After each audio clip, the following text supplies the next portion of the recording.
Today we have the pleasure of having Shyam Kumari with us, and I look forward to the many recollections that you'll share with us. Can we begin with asking you when you first came to the ashram? Firstly, I thank you for giving me this opportunity. First, I came to the ashram on 19th February 1959. And when did you first see Mother? Shortly after that?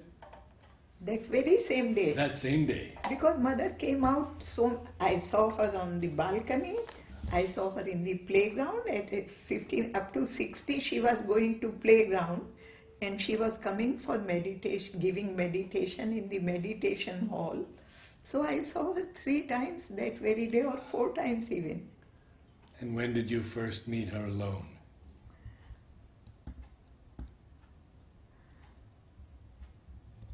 That I don't remember. Maybe I went to her one of my birthdays later, much later. Uh-huh. And did you have much correspondence with Mother? Much is a very relative term if you compare with Huta, etc. Oh yes, well we won't do that. No, maybe, yes, I had. I see. And I am lucky.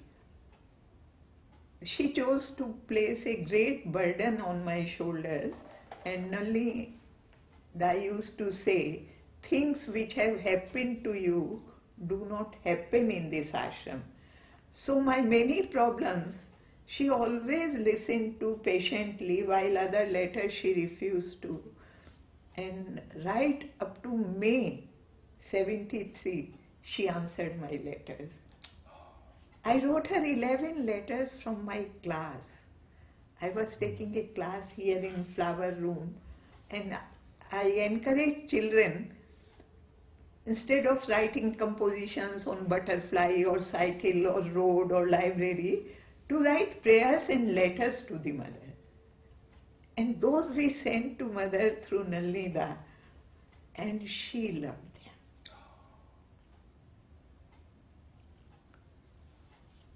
Tell us some of your remembrances of Nalinida.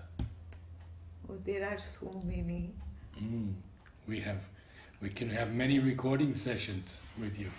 About Nalnida, I want to, just now before the camera we were talking about this world situation at present.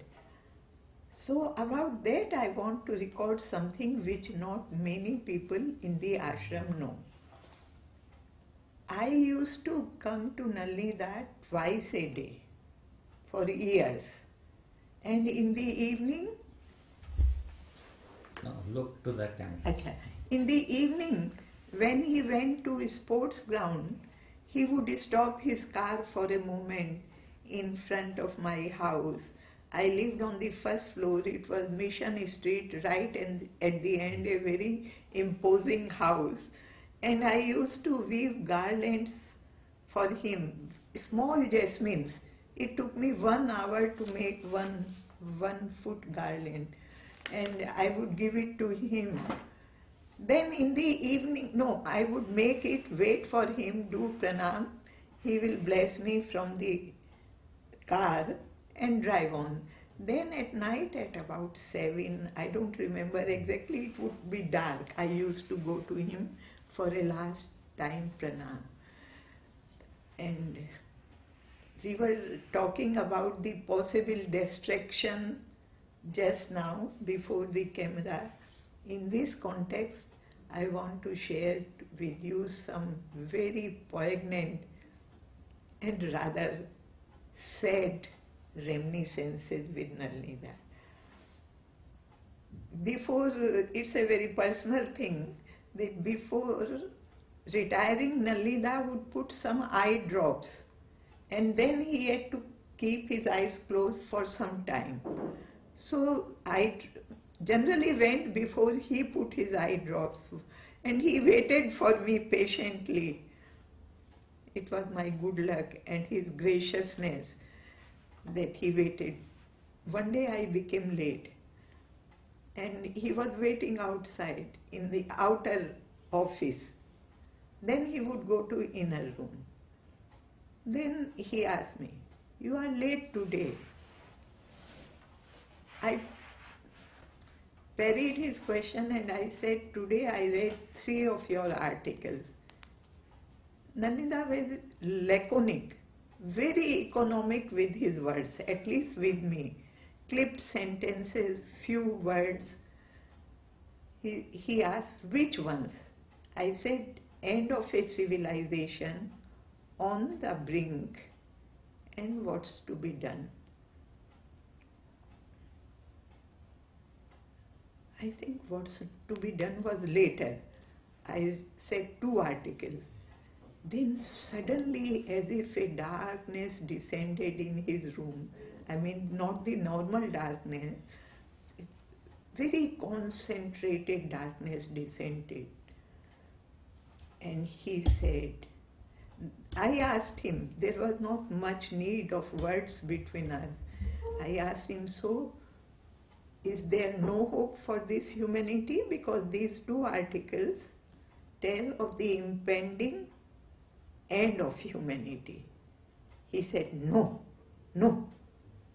This humanity has become so corrupt, it is bound to go." Then 2 or 3 days after this, again I was late, and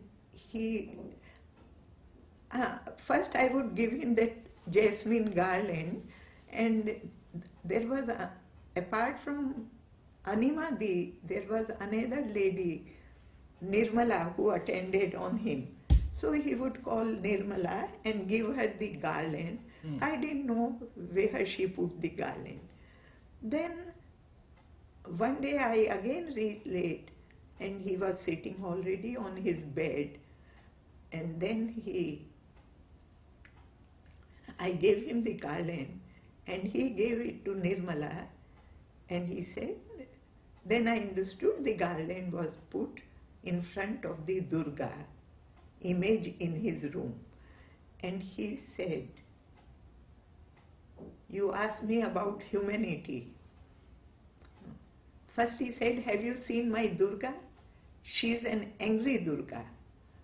You asked me about humanity. You pray to Durga to say for humanity." I caught hold of his feet and said, "I pray to you to save humanity." This went then for several years. On his birthday and I never asked for anything for myself, my soul realization, or the aspirations we have, all of us sadhaks. I asked, save humanity, because I love the world and humanity very much. Even the sick, the poor, the liars. Such a beautiful creation of hers. So I prayed to him to save humanity. My birthday and his birthday. On his last birthday, which is on 17th January 1984, I gave him as usual my letter with this prayer. He put it under his bed pillow. He read them later when he had. There were always people around him. Maybe he wanted others not to see my prayer.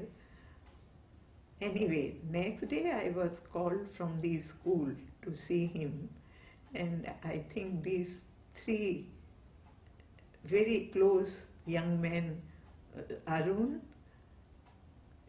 Samyoda and Adinath, they were standing beside him. They had come from Calcutta, Pat Mandir, for his birthday.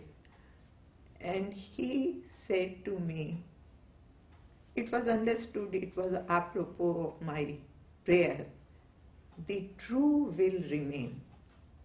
And then he wrote under that, Amen. But after this birthday, that was 17th January 1984, a few days after that, year before he gave a talk, sometime, I don't remember the date just now, I can find out, in Bengali, which was translated in English, What's to be Done. I'm revealing something sacred. To me, it's sacred. So, naturally, I heard Nalida gave a talk in Bengali, and I don't know Bengali, and it has been translated in English. So, I asked him, I want to read that. And people were asking him, getting him reading. And he refused. And I was hurt. But anyway, after a few days, I asked again. Then Anima spoke in favor of me. She said, everyone is reading in Bangla, Sabar to padbe. Everyone is reading, why don't you give to her? He said, yes, now she can read it.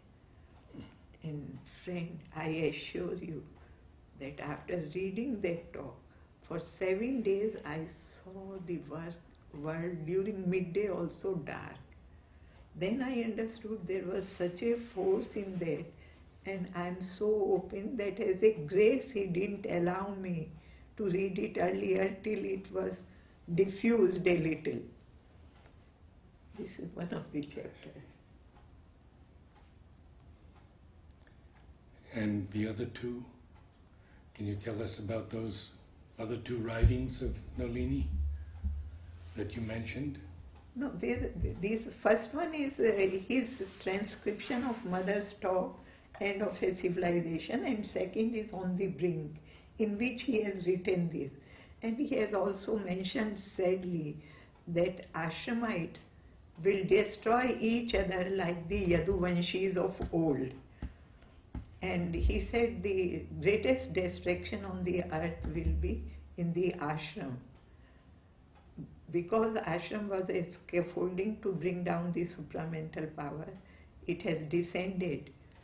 And now it's when the building is ready, the scaffolding is taken down. But I don't want to end on this very sad note. One day I asked him, do you give, I will tell you later on the whole episode about how I translated whole of Savitri in Hindi. But in that context, when I started translating Savitri, that story I will tell later on, but something in that context he said, which will end on a happy note, the episode I mentioned earlier. So people asked me to give them, it got around that Shyam Kumari is translating Savitri. Kokilji, Vidyavati Kokil had already translated. But Himasinka, Madan Lal Himasinka ji asked me, then let me publish your translation into Action, Shri Aurobindo's Action, his journal. His journal means from the, Shyam Sundar was the editor. I asked Nalnida. He said, no, translate, but don't publish. I said, not now, after 30 years. He said, no. Then I think in this context he said, or some other context, I am confused, but one day he said, mention 200 years.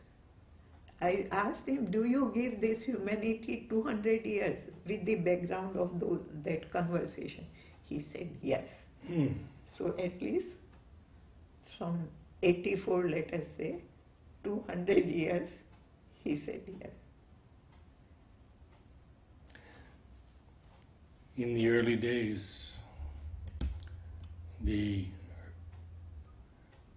disciples of Mother would embrace the young students, and Ushaben has told us much about that, how they all looked up to them, and how the older disciples gave so much to the children. Do you remember some things about that in the school? I mentioned earlier that we wrote, when you asked about correspondence, that we were writing letters from our class. When I came here, my son whom mother has named Kim. He was only 8 years old. And somehow I came into the ambit of Krishna Kumari ji, who was in charge of Progre. That is the age group 8 to 13 or so. And she gave me classes there, and I very willingly took, because I said, being a mother of an 8-year-old, I can understand their psychology better. And I loved them so much that some of them even now tell me, I had forgotten, my son remembers that every Sunday you called us home, made pudis and pickles. We each got 2 pudis and pickles, and we will put on your dressing gown and hide under the bed. I gave myself totally. But something miraculous happened, which I will like to share with you. Yeah. Something very beautiful. Those were golden days. I had come recently to the ashram. The mother was there. Everything seemed heavenly, was heavenly, not only seemed. So my classroom was just the opposite the ashram gate, the corner room, where you take a turn. And it has a big window opening on the ashram street. So one day, 7:45 class, I was a good gardener, if you remember. I was close to Parichand, and outside world I had some remarkable success with flowers without any botanical knowledge like you have. Just a 3 rupee Pochas garden guide, soil, love, and we achieved remarkable results. For example, the zinnias I grew were the biggest in Asia at that time. For 3 years, by common sense, I did seed collection, and they were 9 inches across then. So like that, I had a close rapport with flowers, and some people used to call me lady with the flowers. I naturally gravitated towards Parichand and Abhay Singh, the gardeners of the ashram. And mother said, what you need absolutely is given to you. I was hungry for flowers. They would give me basket full of flowers. Every day I sent to mother 3 or 4 times, took to Samadhi. And that day, one particular day, I don't remember the date, it's there very much. I put a golden rose in my hair, came to the classroom. It all just happened. Mother made me a teacher, but I had never taught, except once in a village school, toddlers for 1 month who requested their teacher was not there. I had never taught, and she made me a teacher. So and as luck or bad luck would have it, I was given a class, Arvind, which had Telugu speaking, Tamil, Udiya, Bengali, Marathi, and maybe one more language. They were coming straight from kindergarten. They didn't know English. And I was coming from outside. I didn't know French.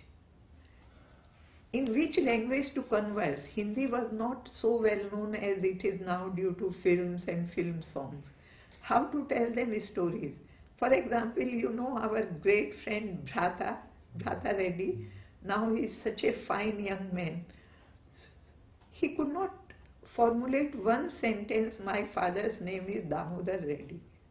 Their English was so poor. They could talk in French.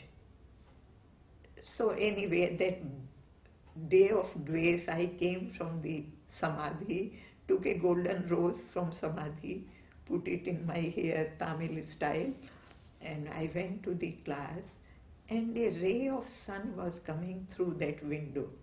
It was coming straight from the ashram, from the mother, I feel, because what happened that day, I will show you those things. And there was a girl here at that time, 5-6-year-old, one of the most beautiful girls I have ever seen. Her name was Unmukta, and she had golden complexion, and she wore a golden frock that day. And without any thought for what I was going to say, without any preparation, in half a trance. I came from Samadhi. I said, children, look, Unmukta's frock is golden. This sun ray coming inside is golden. Let us meditate on gold and golden. I never meditated before with those children, but children, they love anything which is not connected with books. So in like little Buddhas, they sat with their eyes covered, which they had learned here palming, and started meditating. I don't remember, it was for 5 minutes or 15 minutes. The period is 45 minutes, but it was an eternity in itself. So when I opened my eyes and they all straightened, I asked them, what did you see? Just casually, I didn't expect them to see anything much. But they started speaking together such beautiful things. I understood something extraordinary has happened. I said, stop, one by one. And then each one I wrote down the name and age. They were 7 or 8. And they told such beautiful things. The boy who could not say, my father's name is Damodar Reddy, or this is an elephant, he has 4 legs. They spoke such beautiful English and such beautiful content. Mother is talking like Mother, and Sri Aurobindo, not R, is talking like silence. So if you ask God for gold, He will give you so much gold you will drown. As if they were rishis. I noted it down. I had my partner teacher Vasundhara. We got some handmade paper. We wrote it down. Gave it to Kirit Bhai to take it to the mother.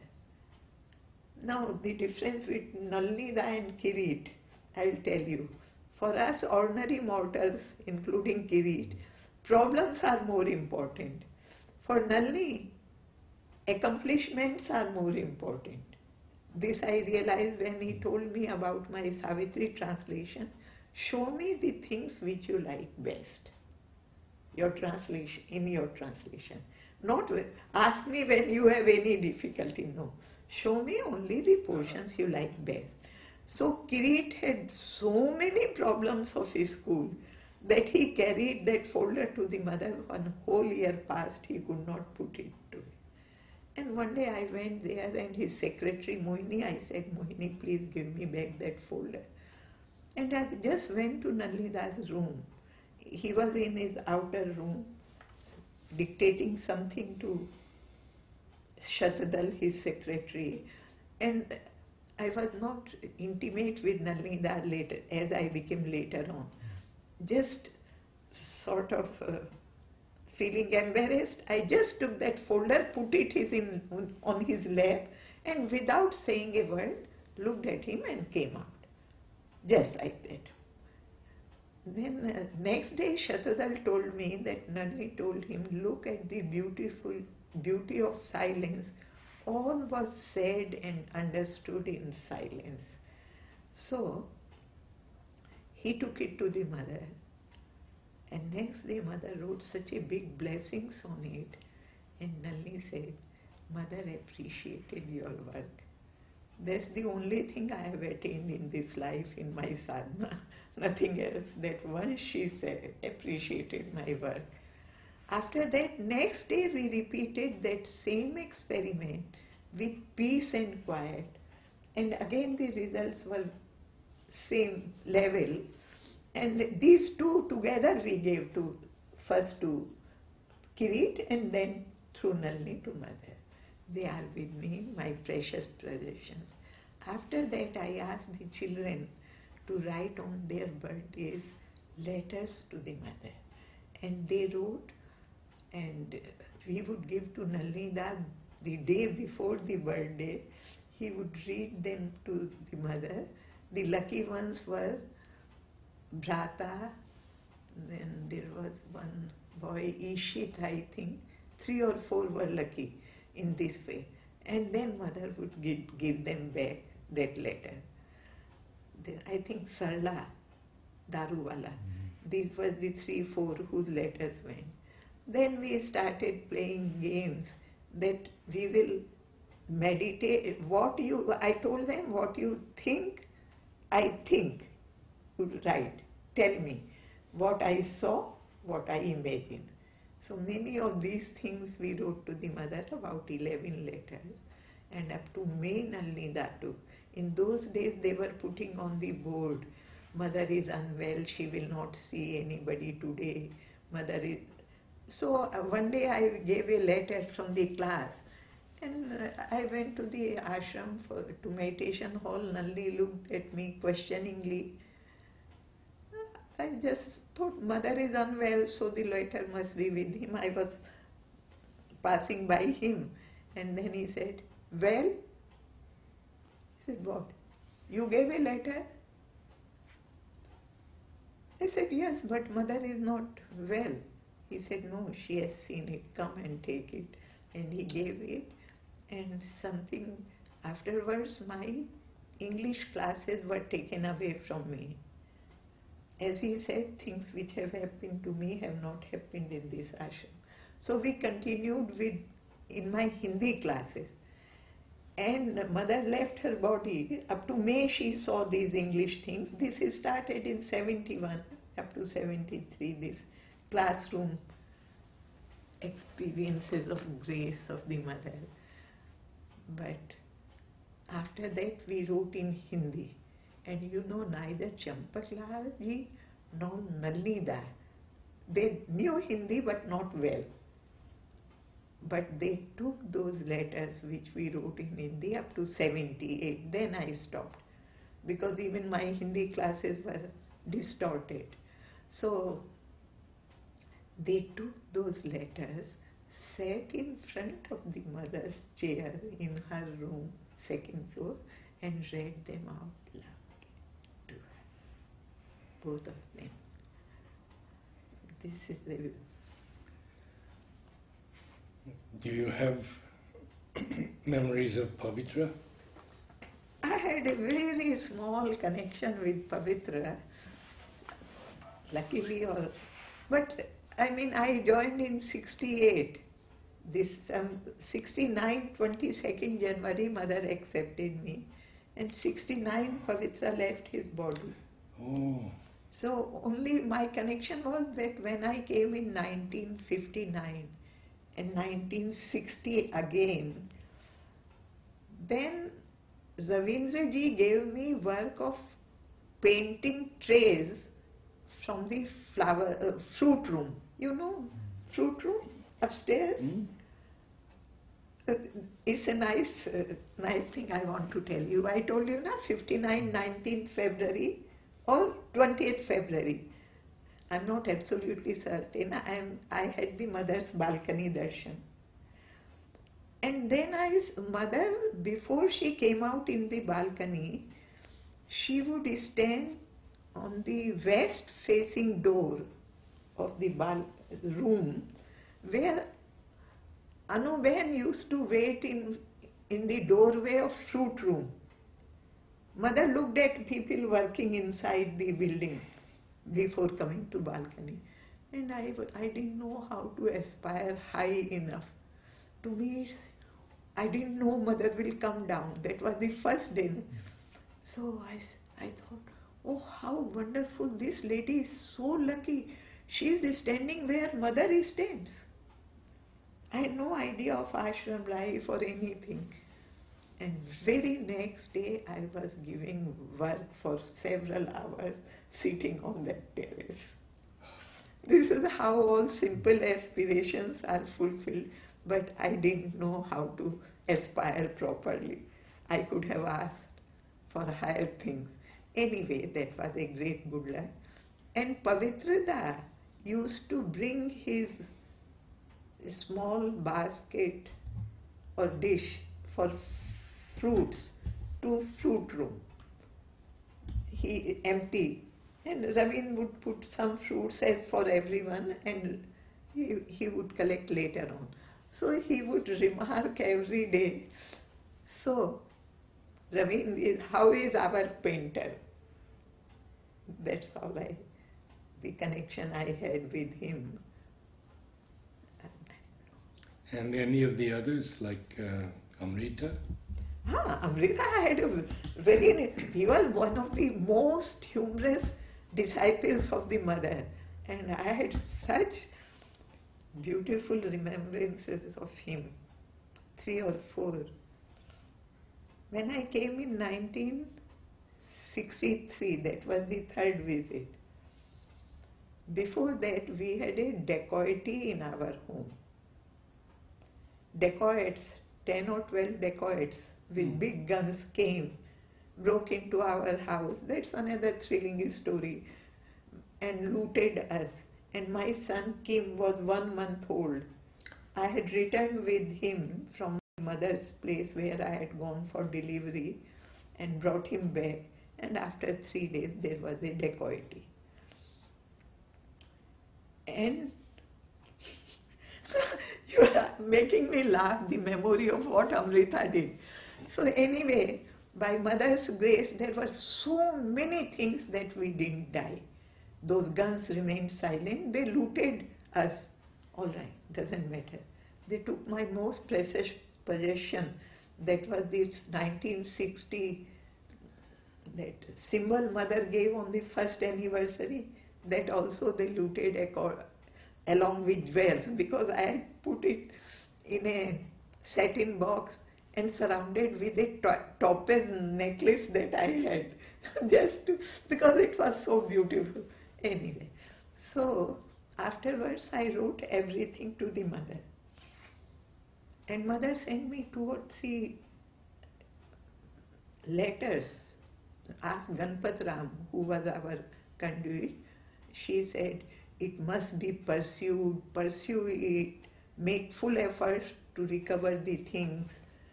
We did, and we were informing of the progress to the mother. And then one day what happened, a sub-inspector found out which village the villagers came to loot our house. He went there, but he went with only 2 constables, and the robbers beat him.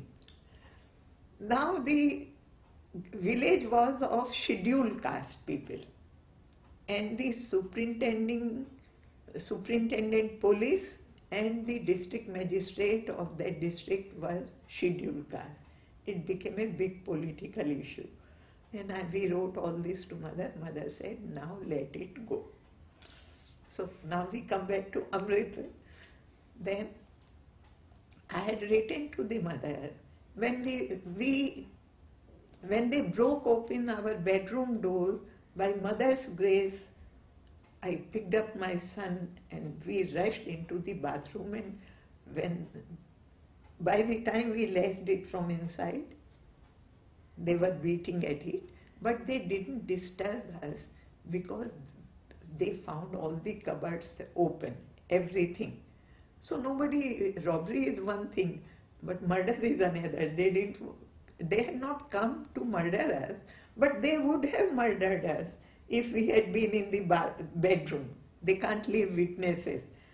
They threatened us, shouted at us, but didn't murder, because we sit in the bathroom quietly for 1 hour till they looted it in peace. And I told my husband, he said they will take away everything. I said, you are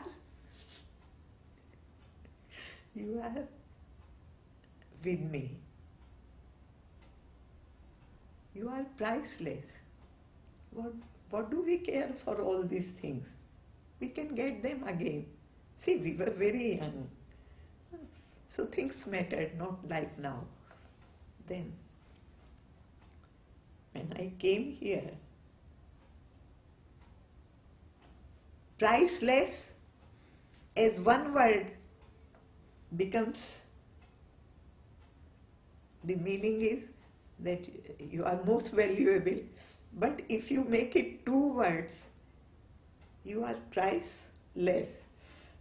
So Amrit said, I read your letter. You are the girl whose house was looted, something he told me. I read your letter to the mother. No, I told him enthusiastically whole of the story, because it was only 2 years back that it happened. And then next day he told me, I told mother that you told your husband that he is priceless.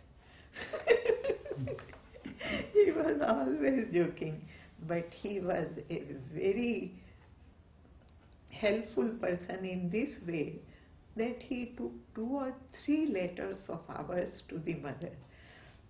First thing I would like, because it connects mother and me and my son. When we came here, my son was first 3 years old in 63, because mother didn't see children below 3 years. They were not allowed in the ashram. So I brought him when he was, that was in 64 January, when he was 3 years old. And he was very afraid of sea. Even during the day he would not look at the sea. It was this 64, this 64 visit happened the priceless incident with Amrita. When I brought him when he was 5 years, in 65, then he wrote a letter to the mother. Mother, I am afraid of the sea. What should I do? I gave his English was very good since childhood. So I gave that letter to Amrita, and it was a Saturday, and he was so afraid of things that we didn't go to cinema. He never saw any film. That letter will come next.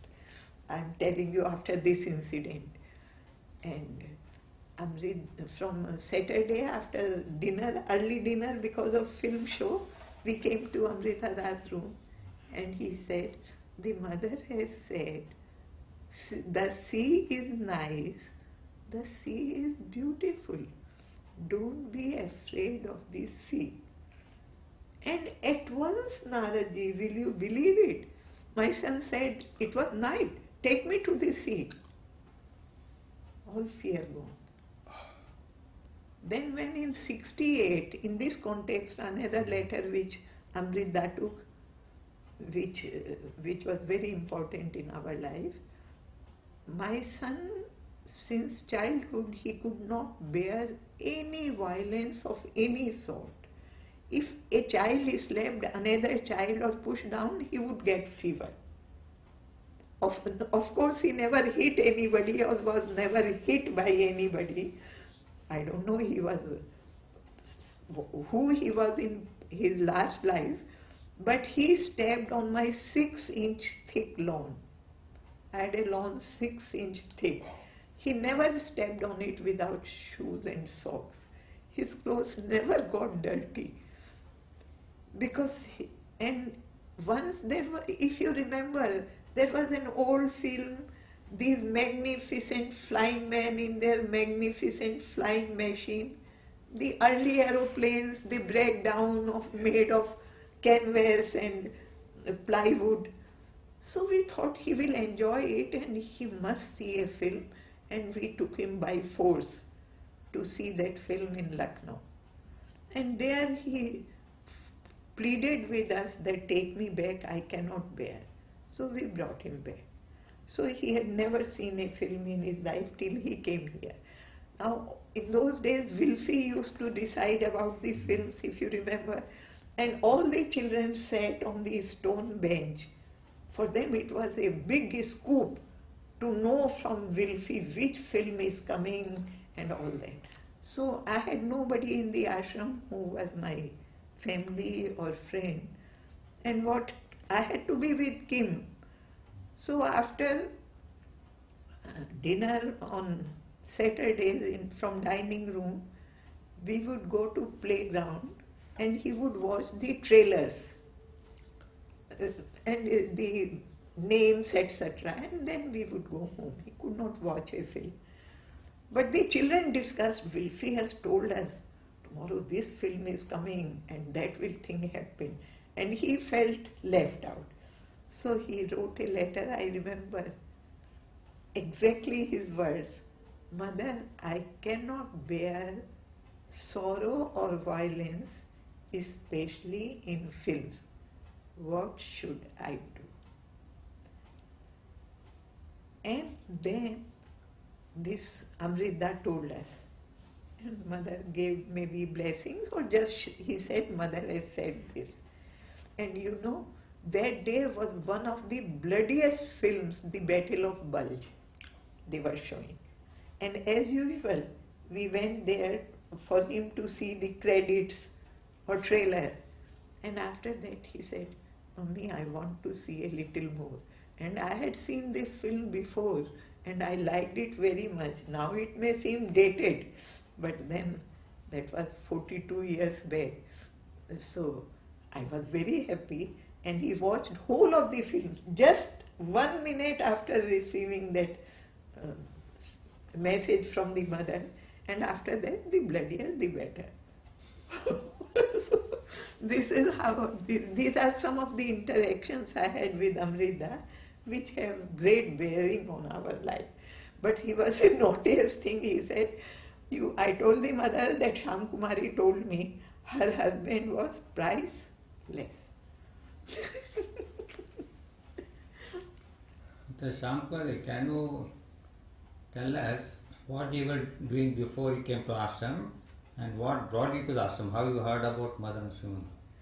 That is a rather a long story. Let me start from the abstract to the concrete. I was always, as mother said, in all our lives we have been together. So in this life I was consciously searching for her from the age of 3. This I know because in those, our house was permeated with religion. 365 days at least we had 360 religious festivals, and on very big scales. For example, we lighted 1,000 lamps in our house on Deepavali. So 1 month before we will start hand rolling the wicks. For 1 month there was Ram Leela, each day one incident of Ram's life. There was so much fasting and feasting. So God was never a abstract thing for us. Ram and Krishna, they were intertwined with our life. And actually my great-grandfather, the devotion was so great in those days that he, one day while going to temple at 4 a.m., he had the darshan of Sri Ram and Sri Arjun, both. And my other maternal grandfather, he lived the life of Vanprastha for 50 years in Rishikesh. And he taught me Shat Darshans, the 6 philosophies at the great adult age of 9. But those are wonderful things. I will leave with you this one if you want to read. So at the age of 3, we used to go to Ganga fair.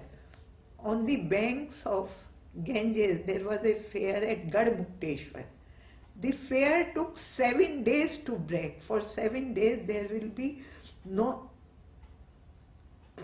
unbreakable line of bullock carts who left. At least 1 million people came. And we were well-off people, we had tents. Others lived under their bullock carts. So there used to be a market there selling all the images of gods, peacock feathers, then sandalwood, etc. Things connected with worship. And in the evening I asked my mother, I want to buy God. So she took me the first shop and I asked, those shops were made with upside turned string cords and some planks nailed to them. Everything was very simple, no electricity, only some kerosene, small lamps. So he showed me enthusiastically the images of all the gods he had. I said, no, I want living God. So I forced my mother that 1 kilometer to take me to every shop asking for Sachmuch ke Bhagwan, true God, living And God. how old were you then? 3. 3. So The quest started then. Then the only thing I heard about mother was, you know, our whole family of Shrikanta, this hero, there's one something unbelievable.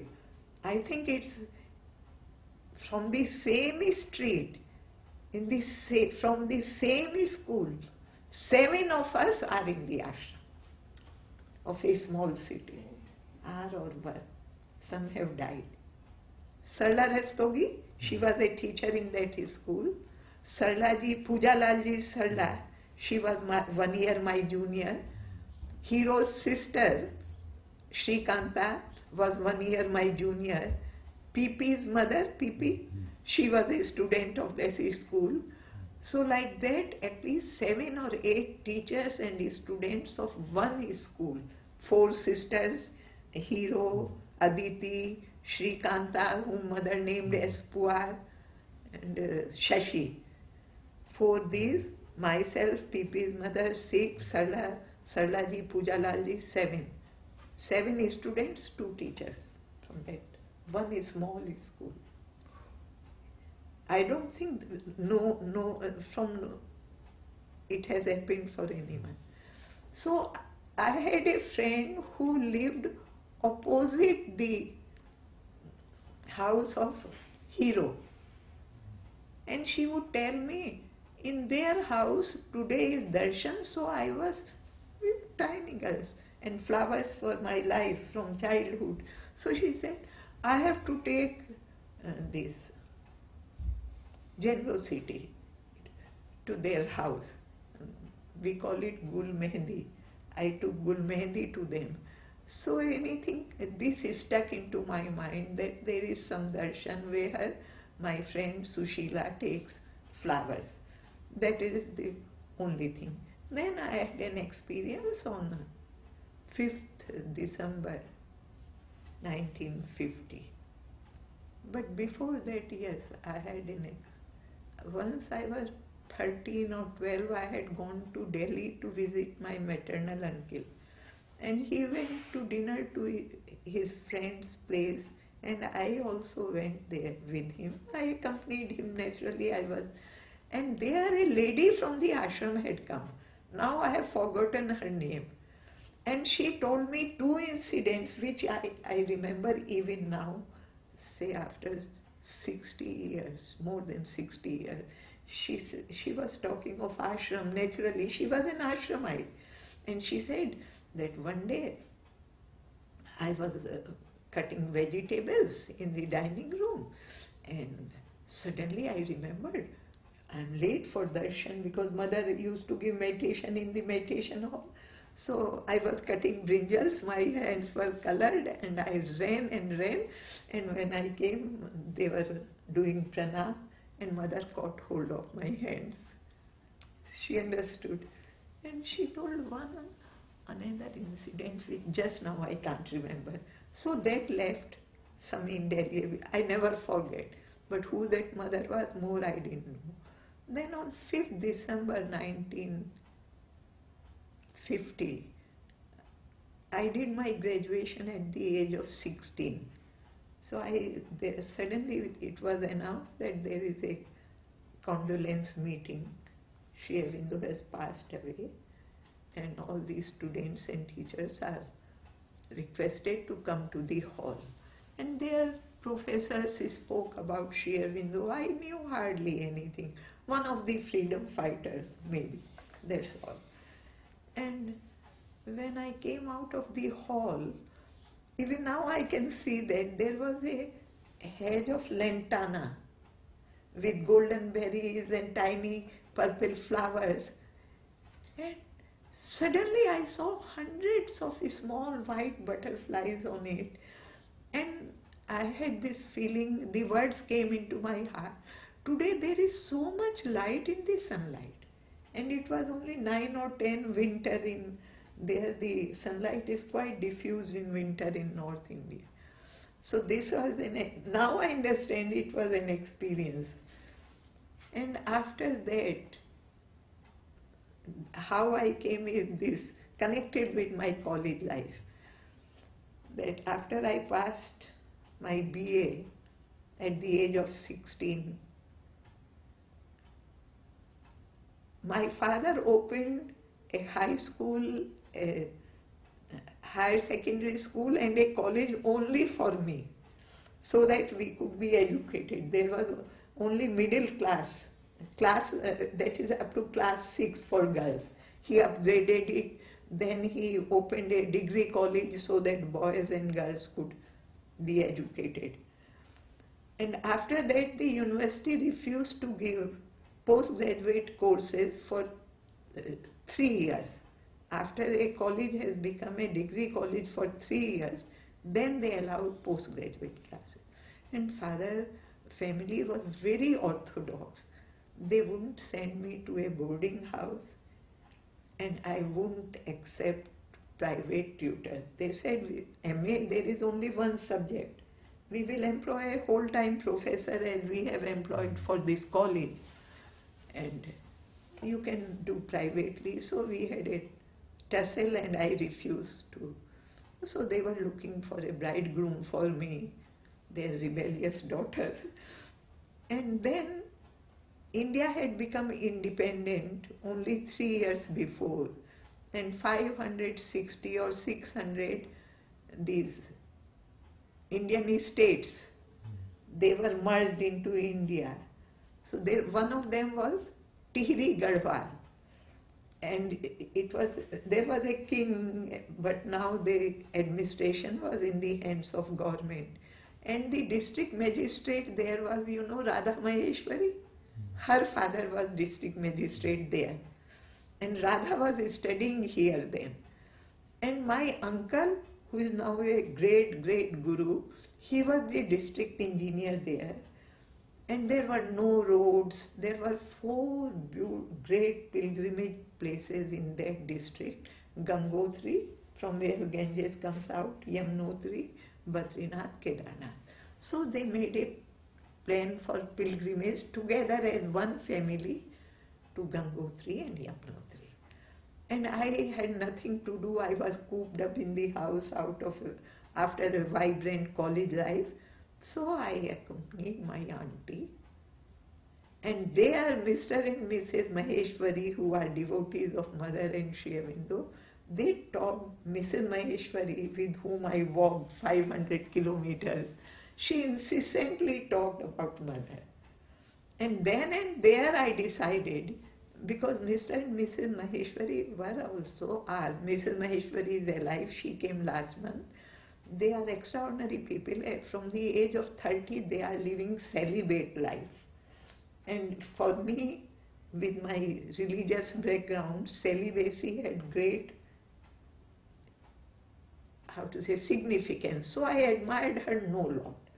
For me, she was incarnation of some goddess. So I thought, if she is so great, how great must be her guru, the mother. Sri Aurobindo had left his body in 50, and this was in 51, just after my passing. So when I come back from the mountains, we were walking. I will steal 200 rupees from the Elmira and I will run to Pondicherry. So I took this decision, then and there. It would have been disastrous. Mother was... So on the last day of the journey, we were staying in the beautiful guest house of Tihri, the king of Tihri. Bhilangana river was flowing below. The rock on which Sri Ram Tirth took his samadhi, we could see. And Mrs. Maheshwari was cleaning her little suitcase. We were allowed only 4 dresses. The trek was so strenuous, though there were a whole retinue, 4 horses, 4 palanquins, 50 servants, but we had to be very sparing with our luggage. So she was cleaning her suitcase and she said, they all knew that I read voraciously, 4 books a day for years I read. So she found a booklet, Words of the Mother, which she had earlier discovered I would have read on the journey. I was starved for books. So I opened it I remember candles burning in that. There was no electricity then. Most beautiful 5 feet doors and windows with silk curtains. A king's guest house. And there I read the mother's word. Do not come on this path out of admiration for anybody. And there is do not come, and come only when it is the call of your soul. I stood like a statue. How she stopped me from disaster. And I realized that I was going out of admiration for Mrs. Maheshwari, and I didn't know what my soul is. So I don't know the call of my soul. So I postponed eloping to Pondicherry. Went home, was married, lived married life for a few years. And suddenly I had great vairagya. Because riches, name or fame, emotional love, even what to say of sex, beauty, power, nothing interested me. What then? What then? I used to ask myself, what if it happens? Suppose my husband attains the best he can reach, highest. What then? If I become as beautiful as a goddess or Marilyn Monroe or whatsoever, or President of America, what then? This was the question. Then I will have children, they will get old, I will get old, I will die. What will I achieve? Then I delve into religion. But moksha, I don't want moksha. Because I love this world, I want it to be perfect, I want everyone to be happy. My idea of happiness at that time was that there should be nobody poor, everyone should be well clad, well housed. And I became communist for some years. Some years means by the age of 15 I was back to spirituality. At 13, 14, then I read a book by Prince Kropotkin, which communists become a busted god. Then through altruism and philanthropy, I hope to change the world. And my husband was studying for his Master of Engineering on deputation in Roorkee University. The social service had become fashionable. India had been recently independent, liberated. So the Vice Chancellor's wife, Mrs. Khosla, and Pro-Vice Chancellor's wife, Mrs. Katpalia, went for social service to a village and took me also. And they are sitting on the string cord in a villager's house. I had a revelation that changed my life. I realized that if we give food, clothing, education, housing to everybody, nothing will change. Because the problems of the rich are worse than the problem of the poor. And Ashok and Harsh gave away a whole of their treasuries, nothing has changed. So this last aim was gone. Only thing I loved was India and humanity. India was already independent when I was 13-year-old, except shouting some slogans and going in some processions. I had no chance to fight any battle. So what to live for? I don't want anything. All that the world can give, the power and riches of the world are too small and cannot quench the spirit's sacred thirst. This I knew then. All that the world can give is too small. So, what to live for? Then I told my husband that you please allow me to go to Pondicherry, because that old stamp was there. But I was in contact with Mrs. Maheshwari, read some small books. So you send me there. If I find something worth living there, I will live. Otherwise, I will come back and commit suicide. I don't want to live in this stupid, aimless world. So he put me on a train. Mother saved me. When it was 4 nights, 3 days journey. And how mother saved me, I didn't know that Egmore was another station. But she arranged, it's a thrilling tale. Can I tell you for a few minutes how I reached here safely? So my husband put me on a train from Haridwar to Delhi, evening. Morning, Mrs. Maheshwari was there on the station. Delhi, they were in Delhi, posted Joint Finance Secretary, Government of India. They put me on the train to Chennai. But neither they nor I had the foresight to arrange for a train change from Chennai to Egmore station. And I was always very courageous, never looked to dangers.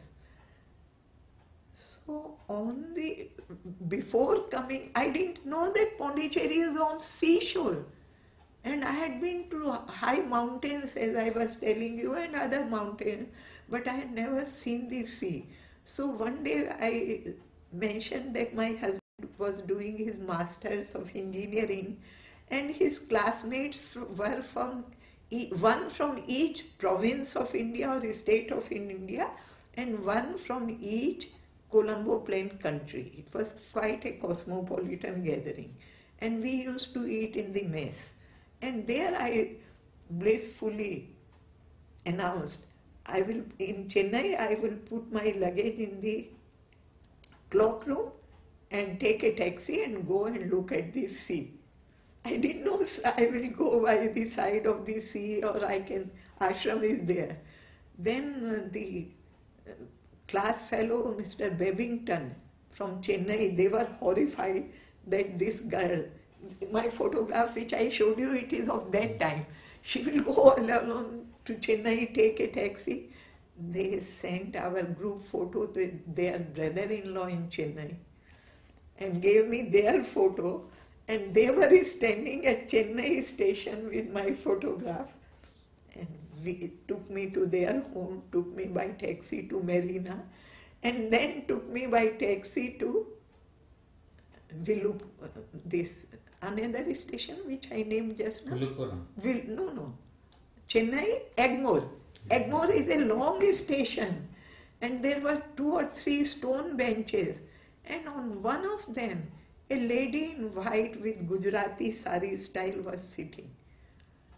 I went and sat near her, and she was Vidyavati Kokil, the ashram Hindi poetess. I have read her poems.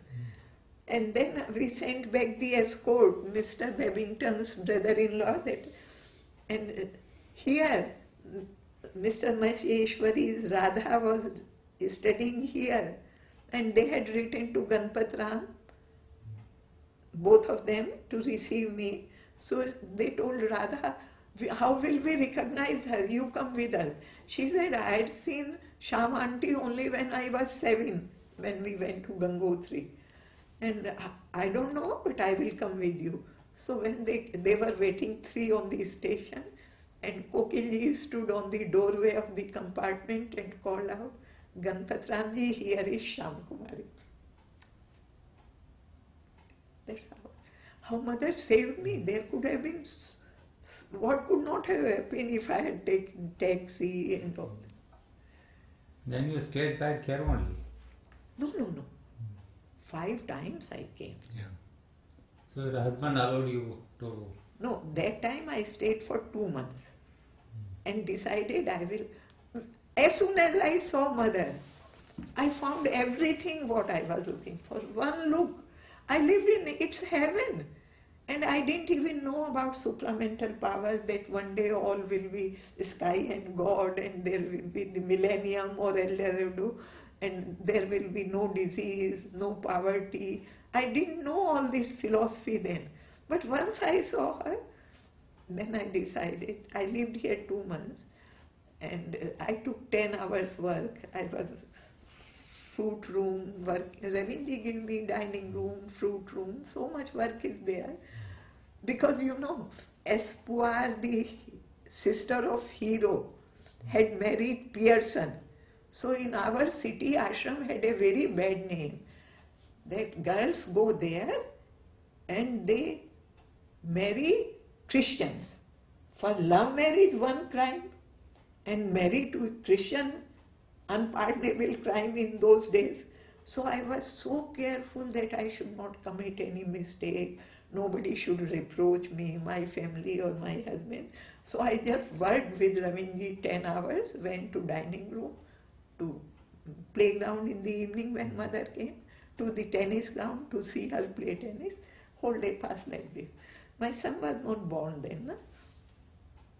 And then I came in 60 thinking I am coming forever. Because I had written to Ganpat Ramji that asked mother, I want to come forever. Mother said, let her come, then we will decide. But I had written to Ganpat Ramji, write in a way, the answer should be such that my husband would not understand. If mother had said yes. Because if they knew, nobody would allow me to leave home. So he wrote, we want you to come in 1960 for the supramental manifestations first anniversary and bring a mosquito net with you. Then, that I took as a consent from the mother, because guest house where I had stayed, everyone got a mosquito net. So this is I thought. But when I came here again, I lived 2 months, and then mother said, her heart is so developed, she is ready to take up yoga. But she needs more experience. So she sent me back. When I pleaded with her not to send back, she wrote me a letter which I will read to you. Which is with me, but which the dacoit store, but still the original letter is with me. With that we will stop for today because Yes. it has been such a long session. So it should be one of the most important things. She gave me quite a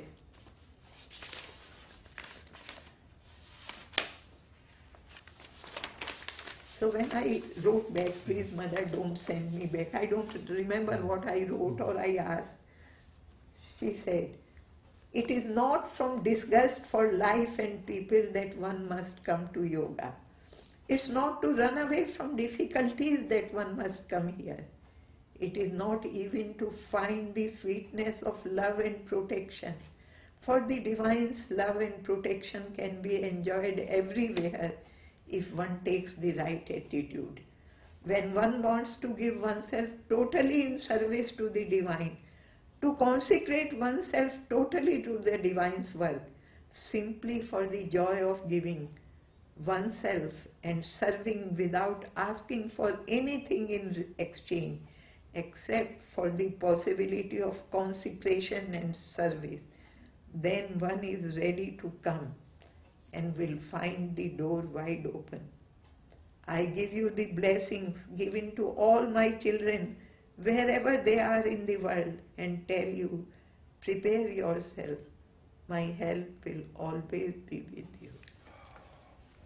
Thank you so much. Thank you for that. And I hope you'll come again for another session. Yes. Maybe you can note things down that you would like to speak about, and we would be so happy to have you again. Thank you. Thank Thank you you. so much.